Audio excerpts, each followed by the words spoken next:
Welcome back. You are tuned in to Traders Nation. I'm pleased to have another original broadcast interview, this time with book author Ephren Taylor. He book authored Creating Success from the Inside Out. Of course, Ephren, welcome to Traders Nation. How are you today? Hey, how's it going, man? Good, good. Listen, what brought you to write Creating Success? Well, I would definitely say that the book's been about 12 years in the making. Yeah. I started off as a very young entrepreneur, 12 years old.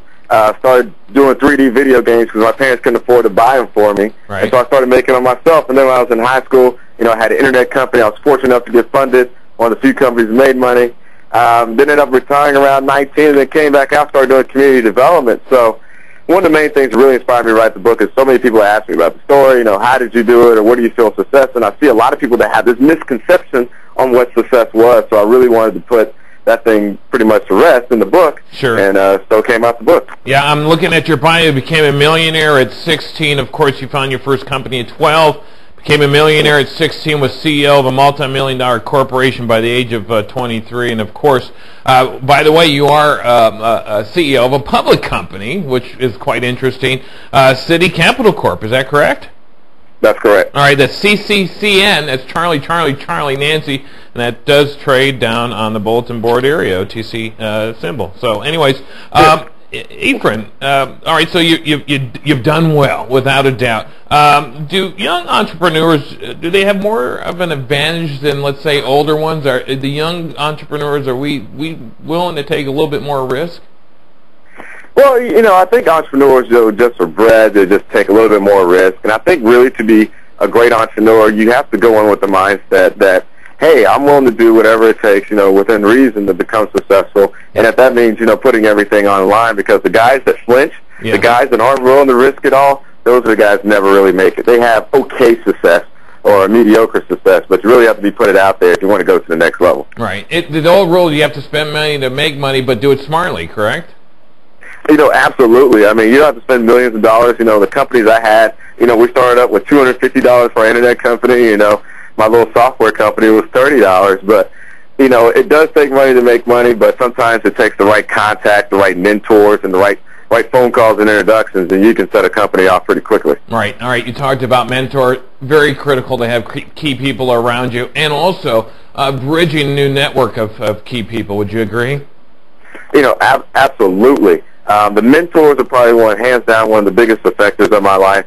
I had a mentor that the last 2 years of high school, my high school let me out. Yeah. And so I got to do 80 hours a week, at a business consulting management practice, learning from my mentors, learning the mistakes that common entrepreneurs make. So when I launched out on my own, I didn't have to make those same mistakes. So I tapped into those 25, 30 years of knowledge from these veterans, and it saved me a ton of mistakes and a ton of time, which ultimately allowed me to become successful a lot quicker. Right. All right. So some of the money you made was actually in software too. Do you know how to write C++, or did you have to farm that out?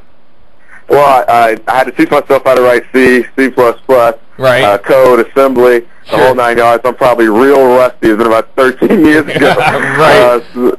Since I coded, but I got guys that do it for me now. But sure. Definitely. I didn't even have a computer when I first got it started. Right. My house, my parents couldn't afford it, so I had to use the school's computer. Right. And definitely overcame that, and started programming, and became quite good at it. Right. All right. Well, that's good. You become good at it under necessity when you don't have the cash. In the old days, just to give you an example, in the old days I had a print firm. I eventually grew it into the 8th largest in the state of Arizona. But I didn't have money to have somebody come in and work on a press, right? When press broke down, I didn't have the money to pay that. I mean, budgets were tight. I had to fix it myself. After time, I got so good at it where if I saw a part on the floor or a washer or something, I knew exactly what it was and where it belonged. And sometimes you have to do that. But my point... That's right. But my point is that if you don't if you have a great idea and if you have a little funds, you still need to go after that idea, even if you can't do the C++ yourself. But you still go after it. Absolutely. That's one of the things we talk about is that's one of the great misconceptions that holds a lot of people back. Yeah. It's just either access to capital or they think that they don't have enough money. But, it's all about getting creative. It's all about forming the right partnerships. Sure. And, creating win-win scenarios. And there's a lot that you can get done, especially this day and age, right, for, almost nothing. Right. For the amount of money we blow on either coffee or just, frivolous activities, I mean, you can start up quite a few companies if you want. Just ask the guys at Facebook, MySpace, right. And everything else. Well, see, that's one thing, is that you can go online and you can find labor, if you will, somebody that knows how to write code if you don't, and you can actually bid it out and select and go through a selection process of a quality control by what other people have used them and responded to. You know, kind of like an eBay thing where it's, you know, good, bad, you know. So there's a nice pool of talent out there, and it's less expensive. Why? Because it's a competitive environment. Would you agree? Oh, I mean, technology is so competitive right now. If you go to a site like elance.com, guru.com, or getafreelancer.com, you can get almost anything you want programmed or built, you know, for under $2,000. Sure, and then some, okay? I mean, there's stuff over there that's kind of even questionable. Anyways, all right, right? I mean, you see cloning of this, cloning of that. It's like, I don't know. I think there might be some copyright problems there. Anyways, let's move forward. You know, our entrepreneurs, are we born with this skill, or is it learned, or maybe both?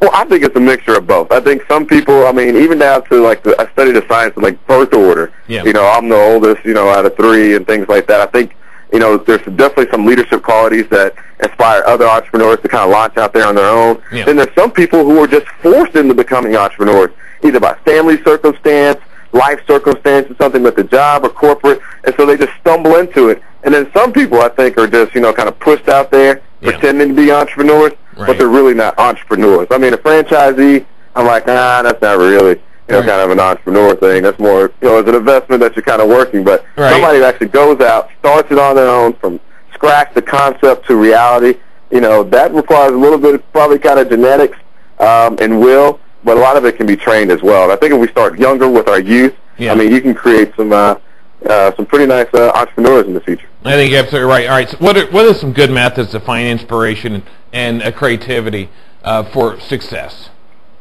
Well, I think one of the things for inspiration, one of the things I do is I just, you know, first when I was younger, I used to drive around those neighborhoods that you wanted to be in, you know, hang around with the guys that had the cars that you always dreamed about. Sure. And I just had the audacity to ask, what do you do and how did you get there? Right. And you start listening. If you ask enough guys, they all have the same similarities, either the same market, same type of investments, and you quickly find out they're all business owners. But I just asked people, you know, they're trying to be my mentor. And I got lucky and had a guy who was a former CEO of a major Fortune 500 company, of 2 of them actually. Yeah. Took me under his wing and, hey, you know, took this kid straight out of high school and boom, there I was. Right. But, you know, I definitely read the right magazines, you know, looking at, from the wealth side, you know, the Robb Reports and high-end stuff, you know, to read about what people actually did to get to that level, and I just copy their format. There's no need to reinvent the wheel. No, you're absolutely right. There's no need to reinvent the wheel. You can't to emulate success. I mean, is entirely the way to go. You're going to save yourself some time. Whether you get there or not, it also depends on planning to get there. But to emulate success and to ask people what they do it's very, very critical. The other thing is of course, once you ask it, you sponge this information in. You keep your ears open as much as possible, and always learning, of course, and reading and updating trends and what's going on around you is also critical. Would you agree? Yeah, you definitely got to monitor trends. That's something that I do over at our firm at City Capital, is just looking at trends, especially in the areas of real estate, because that's one of our major investment areas that we do with working class housing, but also with biofuels, since we're in the biodiesel arena, kind of as well, is that you got to monitor those and look at where the trends are going, where the markets are kind of going, and really stay on top of the game. Otherwise, I mean, especially in today's market, you'll get caught way off guard. Sure. What's hot this quarter won't be hot fourth quarter. You got to be really on your game, don't you? Yeah, and I definitely have learned that good ways and hard ways. All right, what drives a young entrepreneur other than a double cappuccino? Double cappuccino. I think for me, what drives me as an entrepreneur is definitely just the impact that I can make within a community by the activities that we do. You know, whether it's creating jobs, you know, giving somebody an opportunity to escape their impoverished situation, their underserved environment, and really overcome it. For me, you know, that's what I define as success. Is how many other people that I can help be successful. You know, not only is it extremely rewarding, you know, just personally, but also from a financial aspect as well. All right, so you've been mentored, and now you become the mentor, right? I mean, absolutely. And that's where part of the success comes in. That's how you give back to the community, is helping somebody else. I mean, if you look at most people that have long-lasting success and wealth builders, they went from, you know, mentee, then the mentor. Right. And, it's going from entrepreneur, then the investor. That's and right. so that's kind of just the circle of the business world. All right, Ephren, where can we get your book at? Barnes & Noble, online places, Amazon, stuff like that? You can get it pretty much anywhere books are sold. It's published under Wiley, #1 business publisher out there. Borders, Barnes & Noble, Amazon.com. You can check out our website at www.createthissuccess.com. Awesome. That's www.createthissuccess.com. All right, Ephren Taylor, of course, thanks for being on Traders Nation today. Appreciate your time, okay? All right. Thanks, guys. There you have it. Ephren Taylor. Head out, get a copy of Creating Success from the Inside Out. You are tuned in to Traders Nation. We'll be right back.